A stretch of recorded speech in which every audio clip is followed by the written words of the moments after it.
yeah. I don't believe in destiny. Baiklah, assalamualaikum warahmatullahi wabarakatuh. Perkenalkan, nama saya Fitriani. Saya dari kelompok 2 ingin mempresentasikan hasil kerja kelompok kami, yaitu tentang kelainan pendengaran atau tunarungu. Jadi yang pertama itu saya akan membahas tentang apa itu kelainan tunarungu. Baiklah. Jadi yang dimaksud dengan tunarungu adalah gangguan pada organ pendengaran sehingga mengakibatkan ketidakmampuan mendengar. Jadi tunarungu ini adalah gangguan yang terjadi pada telinga si anak sehingga dia tidak dapat mendengar gitu, melalui dari tingkatan yang rendah sampai dengan tingkatan yang berat sekali. Maksudnya gini, dari hal yang kecil sampai yang pendengaran yang tinggi itu dia tidak dapat mendengar gitu. Jadi diklasifikasikan dan ini misalnya dia sudah mencapai tingkatan tinggi, berarti dia sudah dikategorikan dia si anak itu mengalami tuli gitu, atau kurang mendengar. Jadi dampak langsung dari ketunarunguan adalah terhambatnya komunikasi verbal atau secara lisan maupun secara reseptif, yaitu memahami pembicaraan orang lain. Jadi anak tuli ini dia juga akan susah untuk memahami apa yang disampaikan oleh orang lain. Kenapa dia bisa sulit memahami? Karena dia tidak mendengar, makanya dia sulit memahami apa yang orang sampaikan kepada dia gitu. Nah, jadi yang lazim ini menggunakan sehingga dia sulit berkomunikasi, sehingga si anak ini dia sulit berkomunikasi dengan orang-orang yang ada di sekitarnya, atau dia sulit berinteraksi atau berkomunikasi dengan lingkungan yang mungkin mereka menggunakan bahasa yang verbal sebagai alat komunikasi gitu. Jadi hambatan berkomunikasi tersebut juga berakibatkan pada hambatan proses pendidikan. Jadi jika si anak ini mengalami gangguan pada pendengaran, maka si anak ini akan terhambat pada proses pendidikan yang diajarkan kepada si anak oleh seorang pendidik, kan? Namun pada anak tunarungu ini dia akan mendapatkan pembelajaran atau pendidikan khusus untuk anak yang mengalami kelainan pada pendengaran gitu.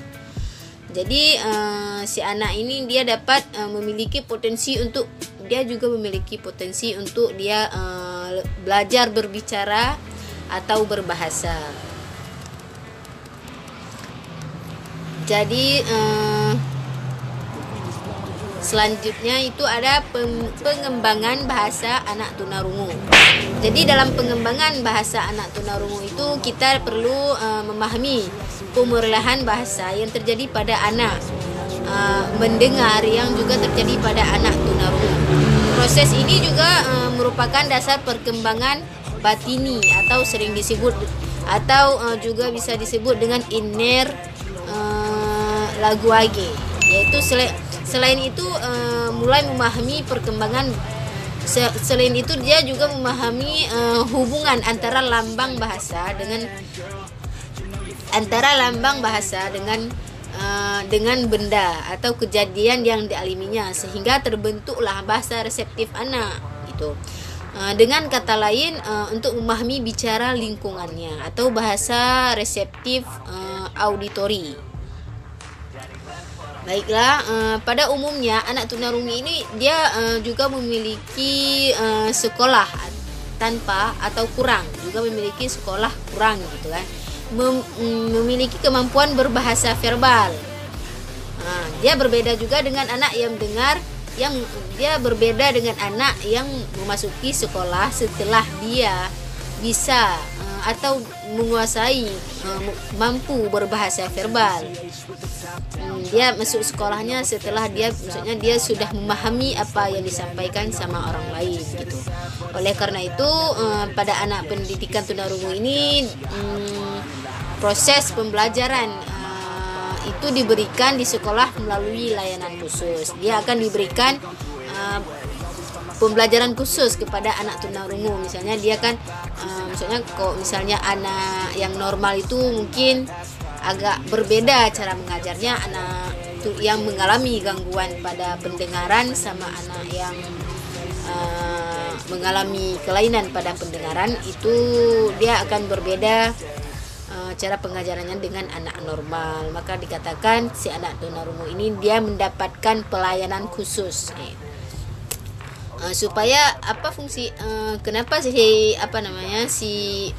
anak yang mengalami tunarungu ini dia diberikan layanan khusus, supaya ini si anak ini bisa memperoleh bahasa tersebut, menekankan pada percakapan, seperti halnya percakapan yang terjadi di antara anak mendengar.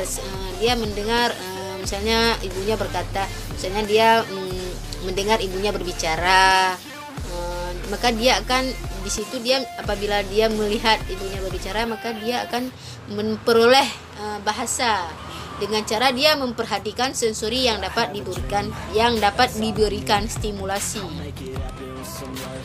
Baiklah, selanjutnya yaitu tentang pengembangan kemampuan berbicara anak tunarungu. Pengembangan berbicara anak tunarungu ini merupakan serangkaian upaya anak memiliki pengetahuan, keterampilan, dan sikap mengekspresikan pikiran, gagasan, perasaan, dan cara berbicara si anak. Dalam pengembangan bicara anak tunarungu ini ada beberapa metode. Jadi dalam cara kita mengajarkan anak tunarungu ini ada beberapa metode, yaitu yang pertama itu berdasarkan cara menyajikan materi, metode yang dapat digunakan. Nah, jadi yang dia ini ada tiga. Jadi yang pertama itu ini berdasarkan cara menyajikan materi, metode yang dapat digunakan. Yang pertama itu ada metode berdiferensiasi. Jadi yang dimaksud dengan metode diferensiasi ini adalah metode metode ini disampingkan berdasarkan pada cara menyajikan materi, juga didasarkan pada perimbangan bahasa. Nah, yang kedua itu metode analisis sintesis. Jadi metode analisis sintesis ini merupakan metode kebalikan dari metode global diferensiasi, yaitu penyajian materi dilakukan mulai dari satuan bahasa terkecil atau bisa juga disebut dengan fenom menuju kata kalimat. Misalnya kita kan maksudnya mengajarkan anak yang mengalami tunarungu ini, kita mengajarkan dia secara perlahan-perlahan. Mungkin dia pertamanya kita mengajarkan kata, satu kata, dua kata, tiga kata, sampai si anak ini dia bisa membuat sebuah kalimat gitu yang bisa dia ucapkan. Jadi yang kedua ini yaitu berdasarkan modalitas yang dimiliki anak tunarungu, kita dapat menggunakan metode. Jadi yang kedua ini ada multisensori. Jadi yang dimaksud dengan multisensori ini yaitu kita menggunakan seluruh sensori untuk memperoleh kesan bicara, seperti penglihatan si anak, pendengaran si anak, perabaan atau taktil secara kinestetik. Jadi yang poin kedua itu ada metode suara. Jadi yang metode suara ini yang saat ini lebih dikenal dengan metode auditori verbal. Jadi yaitu metode ini pengajaran bicara yang lebih mengutamakan pada pemanfaatan sisa pendengaran dengan menggunakan sistem amplifikasi pendengaran. Nah, jadi metode verbal ini dia mengajarkan kita berbicara lebih menggunakan pada pemanfaatan. Nah, gitu. Sisa pendengaran dengan menggunakan sistem amplifikasi pendengaran. Jadi yang ketiga itu ada berdasarkan fonetika, metode yang dapat digunakan dalam pengajaran bicara ialah itu yang pertama ada metode yang bertitik tolak pada fonetik, yaitu berdasarkan sukarnya bunyi menurut ilmu fonetik. Jadi yang poin kedua itu ada metode tangkap.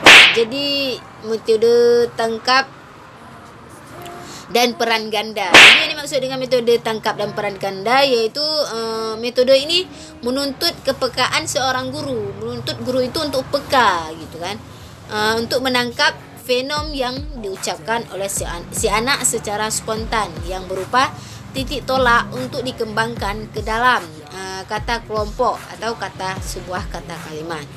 Jadi yang kedua ini adalah metode ini dia menekankan kepada si guru ini, si pendidik ini, supaya dia lebih peka terhadap peserta didiknya gitu. Jadi dia harus lebih fenom apa yang diucapkan oleh si anak, dia harus lebih paham gitu. Dan kemudian ini dikembangkan, kemudian si guru ini dia mengembangkan ke dalam bentuk sebuah kata, 2 kata, 3 kata, sehingga si anak ini dapat membentuk sebuah kalimat gitu, dari kata-kata yang telah dia ucapkan.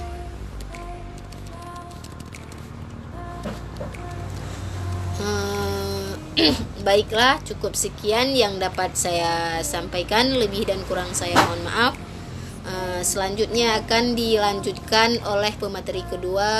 Kepada pemateri kedua saya persilahkan dengan segala hormat. Wabillahi taufik wal hidayah. Wassalamualaikum warahmatullahi wabarakatuh.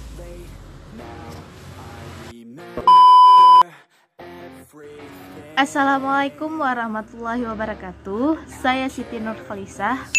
Di sini saya sebagai pemateri kedua. Saya akan melanjutkan materi dari Fitriani. Materi saya berjudul penyebab gangguan pendengaran pada anak. Baik, saya akan melanjutkan. Berdasarkan penelitian pada bayi yang tuli sejak lahir, terdapat sejumlah faktor dan resiko yang berperan. Faktor resiko yang berperan mungkin dalam menyebabkan gangguan pendengaran pada anak, yaitu pertama, anak lahir sebelum waktunya atau biasa disebut dengan prematur. Yang kedua, pada saat hamil, ibu mengalami infeksi virus seperti rubella ataupun herpes. Yang ketiga, kadar bilirubin dalam darah yang tinggi sehingga membutuhkan transfusi darah. Yang keempat, terdapat kelainan anatomi pada wajah anak. Kelima, pernah mendapatkan obat yang bersifat meracuni pendengaran. Yang keenam, memiliki keturunan penderita tuli yang mana menderita sejak lahir sehingga menurunkan pada si anak. Yang ketujuh, mengalami infeksi selaput otak atau biasa orang taunya meningitis.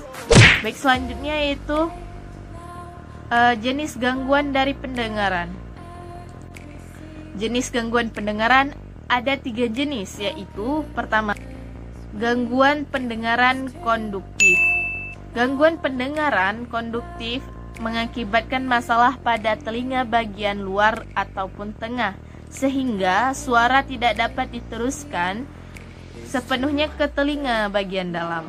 Gangguan pendengaran ini menurunkan kekerasan suara, tapi tidak menyebabkan efek negatif terhadap kejernihan suara. Dan gangguan ini dapat diobati dengan pengobatan. Selanjutnya yang kedua, gangguan pendengaran sensorineural. Pada gangguan ini akibatnya mengakibatkan kerusakan pada telinga bagian dalam atau jalur ke otak. Gangguan pendengaran ini tidak hanya mengurangi kenyaringan suara, tetapi juga dapat membuat hilangnya kejelasan dalam memahami pembicaraan. Dan gangguan ini biasanya permanen atau tidak bisa diobati dengan pengobatan. Yang ketiga yaitu gangguan pendengaran campuran, yang mana gangguan ini yaitu kombinasi dari kedua komponen gangguan pendengaran konduktif dan gangguan pendengaran sensorineural. selanjutnya yaitu klasifikasi pada anak tunarungu. Bagi anak tunarungu yang mengalami hambatan dalam pendengaran, mereka masih dapat dikelompokkan berdasarkan kemampuan pendengaran mereka. Klasifikasi anak tunarungu yang dikemukakan oleh Samuel yaitu sebagai berikut. Yang pertama ada 0 dB. Di sini mereka digolongkan masih pendengarannya masih optimal atau sangat-sangat normal seperti orang normal pada umumnya. Yang kedua yaitu 0 sampai 26 dB, menunjukkan mereka masih mempunyai pendengaran yang normal seperti orang pada umumnya. Yang ketiga yaitu 27 sampai dengan 40 dB. Di sini mereka telah menunjukkan kesulitan mendengar bunyi-bunyi yang jauh. Mereka tergolongkan pada tunarungu yang ringan. Yang keempat 41 sampai dengan 55 dB. Di sini mereka mengerti bahasa percakapan, tapi mereka tidak dapat mengikuti diskusi pembicaraan tersebut. Mereka tergolong pada tunarungu yang sedang. Yang kelima yaitu dari angka 56 sampai dengan 70 dB. Mereka hanya bisa mendengar suara dari jarak yang dekat. Mereka tergolongkan pada tunarungu yang agak berat. Yang keenam dari angka 71 sampai dengan 90 dB. Dan mereka juga lagi-lagi hanya bisa mendengar bunyi yang sangat dekat dan kadang mereka dianggap tuli, serta mereka membutuhkan bantuan alat bantu pendengaran serta latihan bicara yang khusus. Dan di sini mereka tergolongkan pada golongan tunarungu yang berat. Selanjutnya yang terakhir pada angka 90 dB ke atas. Dan mereka di sini mereka mungkin sadar akan adanya bunyi atau suara ataupun getaran. Namun mereka hanya lebih bergantung pada penglihatan daripada pendengaran dalam proses penerimaan informasi. Dan pastinya mereka sering dianggap tuli. Dan mereka ini termasuk ke dalam golongan tunarungu yang sangat berat sekali. Baik, selanjutnya yaitu karakteristik dari anak tunarungu. Karakteristik anak tunarungu sangatlah kompleks dan berbeda-beda satu sama lain. Secara kasat mata, keadaan anak tunarungu sama seperti anak normal pada umumnya. Suparno menyatakan bahwa karakteristik anak tunarungu dalam segi bahasa dan bicara yaitu pertama, anak tunarungu tersebut memiliki kosakata yang sikit atau miskin kosakata. Yang kedua yaitu anak mengalami kesulitan dalam mengerti ungkapan bahasa yang mengandung arti kiasan atau kata-kata yang abstrak. Yang ketiga yaitu kurang menguasai irama dan gaya bahasa. Jadi anak tuh tidak pandai bergaya bahasa. Yang keempat yaitu anak sulit memahami kalimat-kalimat yang kompleks atau kalimat-kalimat yang panjang serta dalam bentuk kiasan. Baiklah, sekian materi dari saya, pemateri kedua. Selanjutnya akan dilanjutkan oleh pemateri ketiga. Sekian dari saya. Assalamualaikum warahmatullahi wabarakatuh. Perkenalkan, nama saya Safira Aini, nomor NIM 1902-136. Saya anggota dari kelompok 2 ingin memaparkan tentang gangguan bahasa. Yang pertama, berbahasa yaitu artinya berkomunikasi dengan menggunakan suatu bahasa. Yang kedua, proses prosedur kata-kata berlangsung terus berjalan dengan proses pengembangan, pengenalan, dan pengertian atau gnosis dan kognisi. Yang ketiga yaitu perkembangan pergerakan pola pikir pada otak yang semulanya bersifat kasar dan baku kemudian menjadi luas. Yang keempat itu afasia terbagi menjadi dua, yaitu afasia motorik dan afasia sensorik. Yang pertama, afasia motorik itu terbagi menjadi 3. Yang pertama, afasia motorik kortikal, yaitu tempat penyimpanan sendi-sendi perkataan adalah korteks daerah Broca. Maka apabila terjadi kerusakan, gudang penyimpanan itu musnah. Tidak ada lagi perkataan yang dapat dikeluarkan. Yang nomor 2 yaitu afasia motorik subkortikal, yaitu sendi-sendi perkataan disimpan di lapisan permukaan atau korteks daerah Broca. Maka apabila terjadi kerusakan bagian bawahnya atau subkortikal, semua perkataan masih tersimpan utuh di dalam gudang. Yang ketiga yaitu afasia motorik transkortikal, yaitu terjadinya karena terganggunya hubungan antara daerah Broca dan Wernicke. Ini berarti berhubungan langsung antara pengertian dan ekspresi bahasa terganggu. Nah, yang B adalah afasia sensorik. Afasia sensorik penyebab terjadinya adalah akibat adanya kerusakan pada lesi kortikal daerah Wernicke pada hemisferium dan dominan.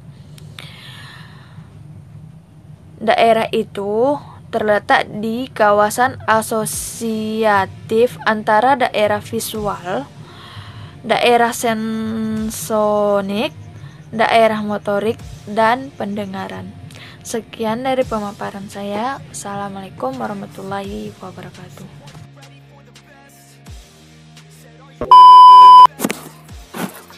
Baik, Assalamualaikum warahmatullahi wabarakatuh. Saya akan menjelaskan tentang tunawicara. Tunawicara ini adalah gangguan verbal yang menyebabkan orang kesulitan dalam berkomunikasi melalui suara. Adapun tunawicara ini dia disangkut pautkan dengan tunarungu, sering disangkut pautkan dengan tunarungu. Karena orang yang tunawicara, karena orang yang tunarungu, maksudnya dia tidak bisa mendengar, otomatis dia tidak bisa menangkap pembicaraan orang lain, sehingga alat kembangan suara tidak berkembang, sehingga dia tidak menjadi tunawicara gitu. Kemudian ada pun jenis-jenis gangguan bahasa pada anak. Yang pertama, dia ada kelainan artikulasi dan kesulitan menyusun kata, menyebut suatu kata. Jadi dia ini cara ngomongnya agak beda, agak nyeleneh dikit, agak aneh lah bagi kalangan orang-orang normal. Kemudian ada bicara gagap. Bicara gagap ini dia ditandai dengan pengulangan kata, sering mengulangkan suatu kosakata, ataupun dia memanjangkan kata, ataupun dia terbata-bata dalam ngomong. Kemudian ada cleft palate. Cleft palate ini dia gangguan pada organis atau organ-organ yang digunakan untuk berbicara, seperti syaraf atau rahang, otot rahang ini. Kemudian ada hambatan dalam kelancaran mengucapkan suatu kata. Misalnya dia mau ngomong satu kata ini, tapi kayak ribet jadi cara ngomong aja, kayak di lidahnya tuh kayak mau ngomong tapi nggak terucap, kayak tertahan gitu. Itu sekian dari saya, semoga dapat diterima dan dimengerti. Assalamualaikum warahmatullahi wabarakatuh.